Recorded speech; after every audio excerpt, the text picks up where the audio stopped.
Sophia Reynolds and David Chambers' love story began in the coastal town of Seabrook. They met at a charity event where Sophia was catering as the head chef and David, an architect, was there to oversee the design of the newly built event venue. From the moment David saw Sophia, he was captivated by her creativity and dedication. David, with his calm demeanor and thoughtful charm, soon won Sophia over. They married not long after, filled with hopes for a simple yet fulfilling life in Seabrook. Sophia secured a position as a culinary chef at a popular local restaurant. Her love for cooking and her innovative approach made her beloved by patrons and respected by her peers. David, leveraging his strong work ethic, became a prominent architect at a prestigious design firm, where he quickly rose to a position of responsibility. As the years went by, Sophia and David became well-known figures in Seabrook. They were regulars at town events and community gatherings, and their cozy cottage, nestled near the shore, reflected their shared values and love for each other. Sophia's personal touch could be seen in every corner of their home, from the well-stocked kitchen to the small but vibrant herb garden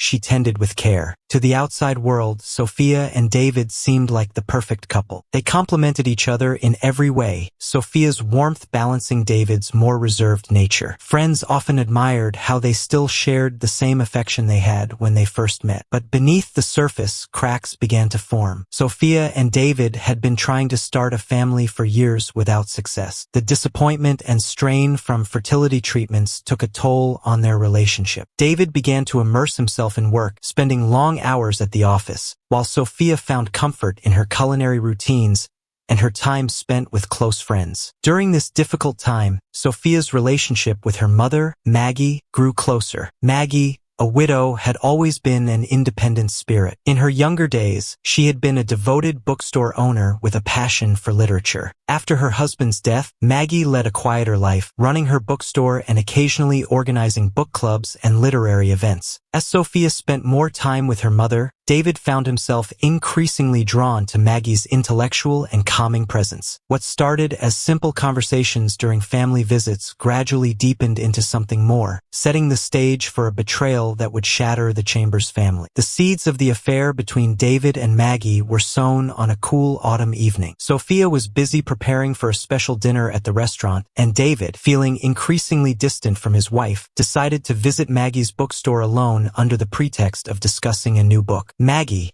surprised but pleased by the visit, welcomed David warmly, offering him a cup of her favorite herbal tea. As they sat in the cozy, book-filled shop, surrounded by the scent of aged paper and memories of a life well lived, David began to open up about the struggles in his marriage.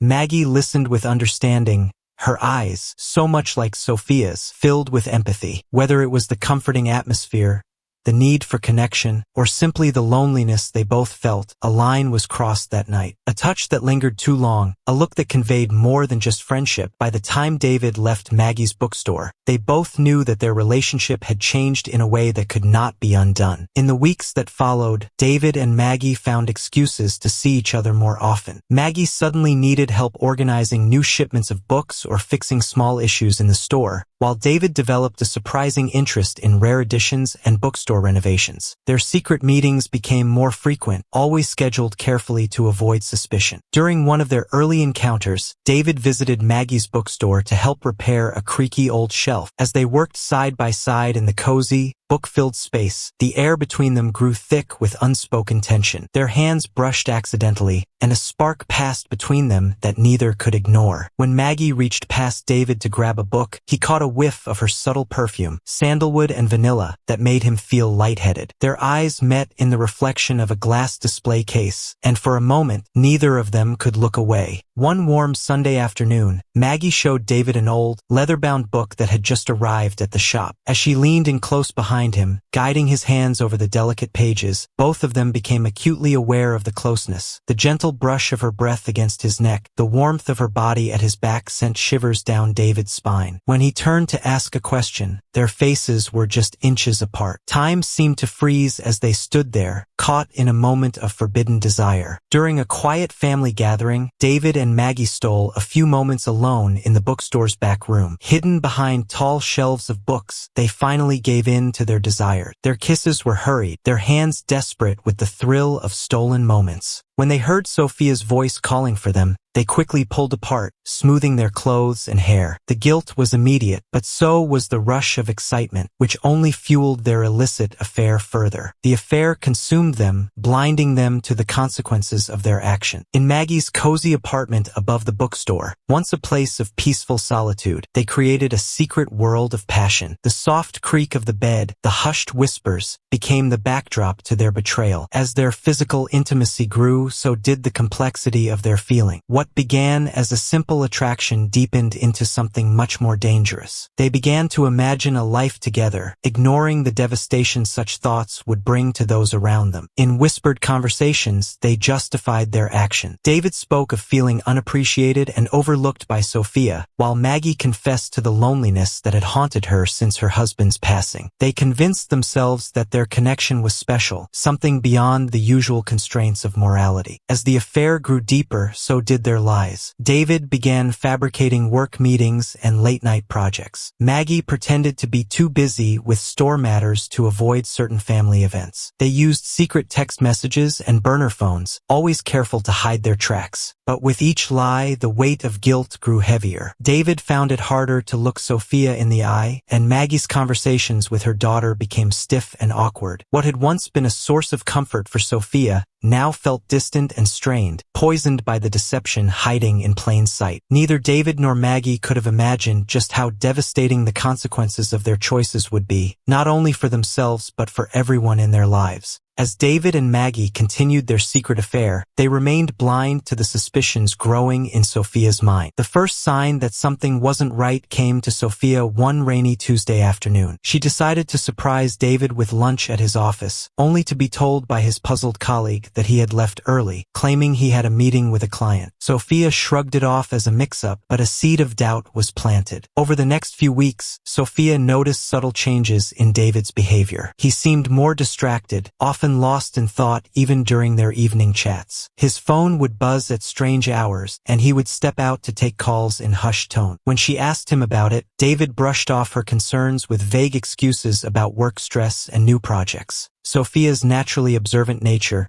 usually a blessing in her culinary work, now felt like a curse as she began noticing details others might overlook. The faint scent of unfamiliar perfume on David's jacket, the slight smudge of ink on his fingers from flipping through books, the way he sometimes flinched when she reached out to touch him. These small observations piled up in Sophia's mind, creating a picture she desperately wanted to deny. Her relationship with her mother, once a source of comfort, also began to feel different. Maggie, who had always looked forward to their weekly coffee chats at the bookstore, suddenly seemed distant and preoccupied. Their visits became shorter, with Maggie often canceling at the last minute, citing minor obligations. When they did meet, there was a nervousness in Maggie's demeanor, a reluctance to meet Sophia's gaze that felt entirely out of character. As Sophia's suspicions grew, she found herself spiraling into doubt and self-blame. She overanalyzed every conversation, replayed every interaction, questioning whether it was just the stress from their fertility struggles or something far worse gnawing at their lives. Determined to uncover the truth, Sophia began quietly investigating. She checked David's credit card statements, noticing charges for cafes and shops he never mentioned. Late one evening, she found herself driving past Maggie's bookstore, her heart sinking as she spotted David's car parked discreetly down the street, on a night when he was supposed to be working late. Each new piece of evidence felt like a blow to her already fragile trust. Colleagues at the restaurant noticed the shift in Sophia's mood, the dark circles under her eyes, the way her hands trembled slightly as she prepared dishes, the strained smile that never quite reached her eyes. As days turned into weeks, Sophia became a shell of herself, torn between confronting her fears and clinging to the last thread of hope that she might be wrong. But deep down, she feared that the truth, once revealed, would be even more devastating than she could bear. The day everything fell apart started like any other. It was a Saturday,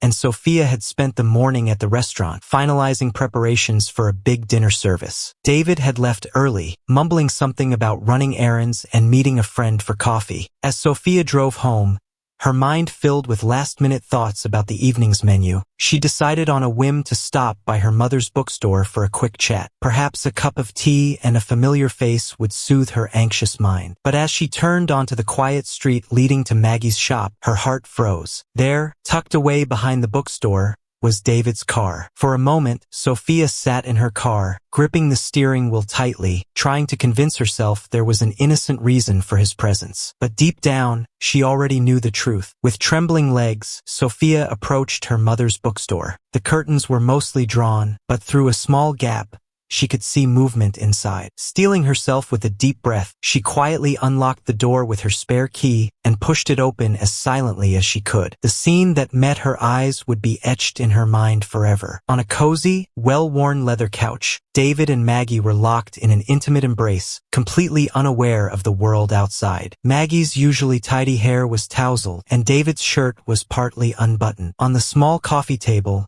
2 half-empty cups of tea stood as silent witnesses to their betrayal. For a moment, Sophia felt time stop. Then, as if sensing her presence, David and Maggie looked up, their faces a mix of shock, guilt, and something close to defiance. What followed was a whirlwind of emotions and accusation. Sophia's anguished cry shattered the silence, jolting the guilty pair out of their daze. David stumbled to his feet, stammering out half-formed excuses and pleas. Maggie stayed seated, her face drained of color, tears streaking down her cheeks. Sophia, her voice raw with pain and fury, hurled question after question at them. When they finally spoke, the truth cut like a knife. 6 months. It had started as innocent conversations, then slowly turned into something more. They claimed they never intended for it to go this far. They said they were sorry, but Sophia couldn't bear to hear another word. She fled the bookstore, got into her car, and drove aimlessly for hours, the devastating scene replaying in her mind over and over. By the time she returned home, the sun had dipped below the horizon, casting long, haunting shadows across the lawn of the house she once thought was her safe haven. As she sat alone in the darkened living room, surrounded by the remnants of her once perfect life, something inside her shattered. The pain, the betrayal, the sheer weight of it all. In that darkness, a cold resolve took shape. Someone had to pay for this betrayal, and Sophia knew exactly who it would be. The events that led to the final confrontation unfolded over the course of several tense hours on that warm summer evening. Sophia, having spent the day drowning in grief and fury, found herself pacing the hallways of her home like a restless spirit. The ticking clock in the living room seemed to taunt her, marking the minutes until everything in her world would change forever. As twilight settled, David returned home. His usual confident stride was replaced with hesitant steps, as though he knew what awaited him. Sophia watched him from the shadows as he hung up his jacket and loosened his tie, the familiar routine now stained by the knowledge of his betrayal. David called out her name, his voice tinged with anxiety. When she finally stepped into view, he visibly recoiled. The woman standing before him was nothing like the vibrant, loving wife he had once known. Sophia's eyes were bloodshot and hollow, her posture stiff with barely suppressed rage. David, his face twisted with guilt and desperation, launched into a flurry of excuses and apologies. He talked about feeling neglected, about the stress of work and the weight of their struggles. He insisted that the affair was a mistake, a lapse in judgment that spiraled out of control. But with every word he spoke, Sophia's anger grew, a storm of rage building within her. Before she knew what she was doing, Sophia found herself walking to David's study. She knew he kept a heavy decorative bookend there, an ornate piece he had picked up from a local shop. In a daze, she grabbed it, feeling its cold weight in her hands. When she returned to the living room, David's eyes widened in fear. He raised his hands, backing away slowly, his voice rising in panic as he promised to end the affair, to go to counseling, to do anything to save their marriage. But Sophia barely registered his word. All she could see was the image of David and Maggie, locked in that embrace, playing in an endless loop in her mind. What happened next was a blur of movement and chaos. David took a step forward, perhaps intending to stop her, but in the rush of heightened emotions, Sophia swung the heavy decorative bookend in her hand. The sickening thud as it connected with David's shoulder echoed through the room, followed by the sound of shattering glass as a framed photo fell from a nearby shelf. David stumbled backward, a look of shock and pain etched on his face. He clutched his shoulder where the impact had left a deep bruise, his white shirt now smeared with blood from a cut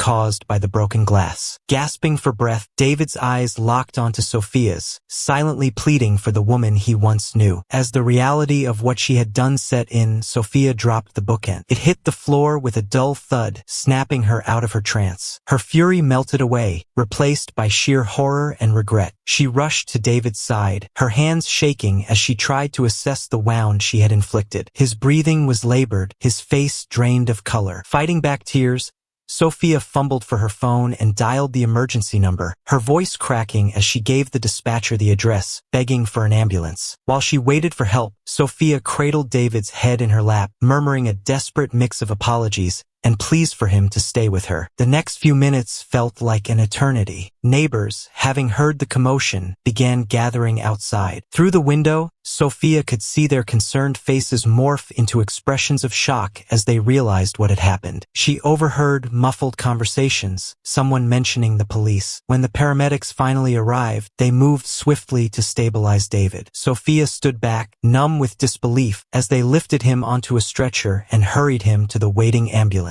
The wail of the sirens gradually faded, leaving her standing alone in the silent, tension-filled house, surrounded by the aftermath of her actions. It wasn't long before the police arrived. Detective Carla Reyes took charge of the scene, her sharp eyes scanning every detail as officers cordoned off the area and began collecting evidence. Approaching Sophia, who sat motionless on the stained couch, Detective Reyes spoke in a calm but firm voice, informing Sophia of her rights and asking if she understood what had just occurred. With a voice barely above a whisper, Sophia recounted the day's events, the devastating discovery of the affair, the confrontation, and the moment everything spiraled out of control. Her words were detached, as though she were recounting a story that had happened to someone else. As Sophia was led away in handcuffs, the enormity of the situation began to sink in. She caught glimpses of neighbors peering out from behind curtains, their faces a mix of fear and curiosity.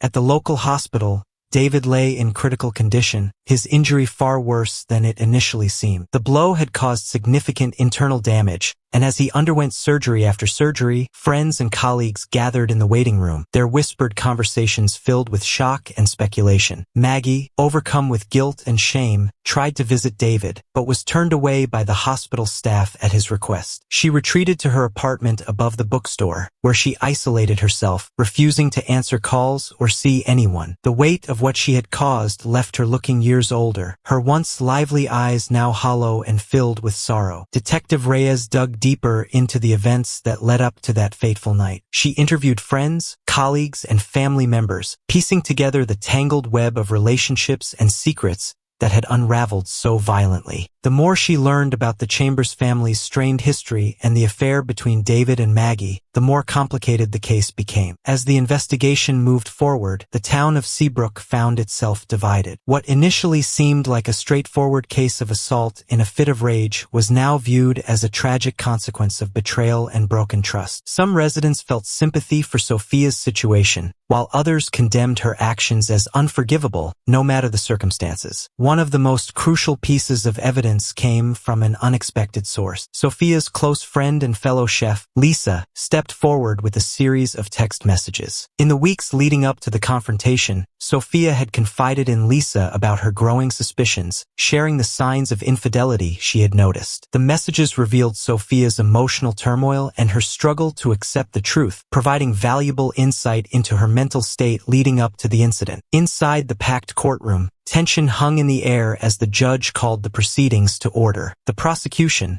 led by the ambitious district attorney Vincent Harding, portrayed Sophia as a vengeful woman who had committed a premeditated act of violence. Harding argued that the assault was not a crime of passion, but a calculated attempt to punish both her husband and her mother for their betrayal. Sophia's defense attorney, Carla Morales, presented a different narrative. She painted Sophia as a victim of unbearable circumstances, a woman pushed to the edge by a betrayal that shattered her world. Morales emphasized Sophia's impeccable reputation, her dedication to her community, and the extreme emotional distress she had been under when she lashed out. In their closing statements, both sides made passionate appeals to the jury. Harding focused on the severity of the crime and the need for justice, while Morales urged the jury to consider the extraordinary situation and Sophia's otherwise exemplary life. As the jury left to deliberate, a hush fell over the courtroom. The fate of Sophia Reynolds now rested in their hands, and with it, the resolution of a tragedy that had rocked the quiet town of Seabrook. After 3 days of intense deliberation, the jury returned with their verdict. They found Sophia Reynolds guilty of aggravated assault, a lesser charge than the attempted murder the prosecution sought. The courtroom buzzed with a mix of gasps and murmurs as the verdict was read, with Sophia standing quietly beside her attorney. The judge,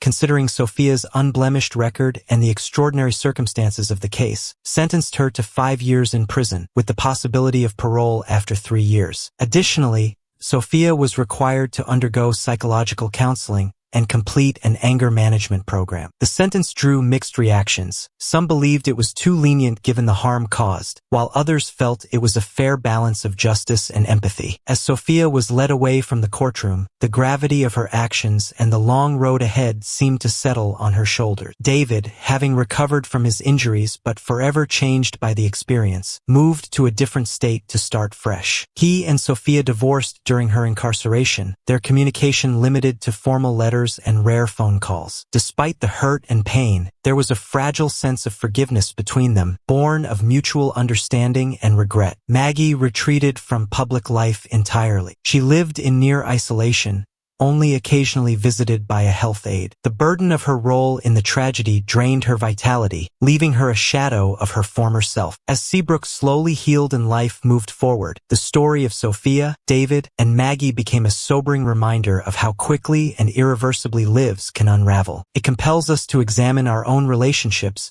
to value the trust we share with loved ones, and to reflect on the lasting consequences of the choices we make.